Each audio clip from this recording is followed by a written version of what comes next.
discussions in Syria. Secretary of State Rex Tillerson has said that Syria could be one area where the U.S. and Russia could work together to rebuild trust. Lavrov was asked repeatedly, though, if Russia's election meddling came up in the discussions. He dismissed it as a lot of noise. President Trump and I talked about concrete things, and we didn't even touch on those absurd allegations. The official White House and State Department Rudolph also didn't mention Russia's meddling in U.S. elections, and that under the Elections Committee then parted. Can we really hear a commitment from the President of the United States that we will not tolerate that type of behavior by Russia? No, business as usual. The President wants to establish a friendly relationship with Russia. Others questioned the optics of meeting with the Russian foreign minister a day after firing.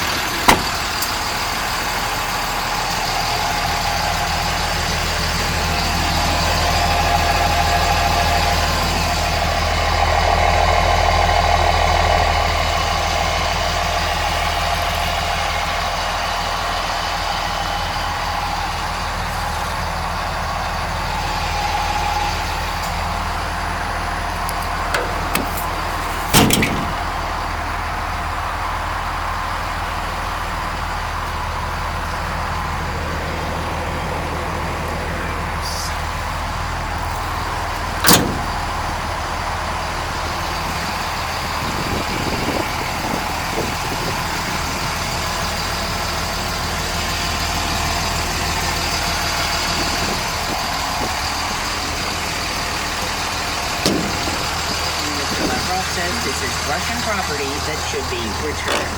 It is clear that in its final days, the Obama administration took petty action against our diplomats and our politics. They ordered our diplomats out in 24 hours.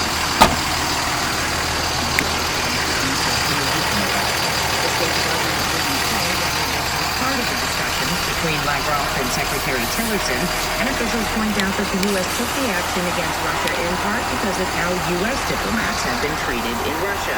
Secretary Tillerson didn't speak to reporters after meeting his Russian counterpart. Michelle Kellerman, NPR News, the State Department. The crisis in Venezuela is getting worse.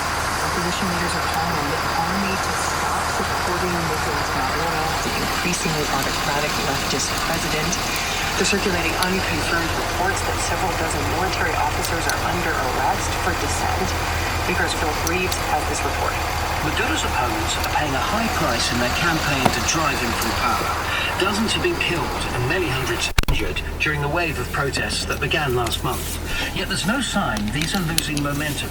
What's different today is that we are conscious as a nation that we are at the borderline of collapse. Maria Corina Machado is one of Venezuela's opposition leaders. From within the regime, you see the different groups confronting each other. Protests alone, though, may not be enough. Observers of Venezuela's crisis believe it's likely Maduro's fate will ultimately be decided by the army. Right now, I'd say this very weak government is utterly dependent on the military. If the army stop obeying orders, then the government, I think, would fall quite fast. Phil Gunson is a senior analyst with the International Crisis Group and specializes in Venezuela. He says over the years, Maduro's been shoring up support among the military's top brass. He's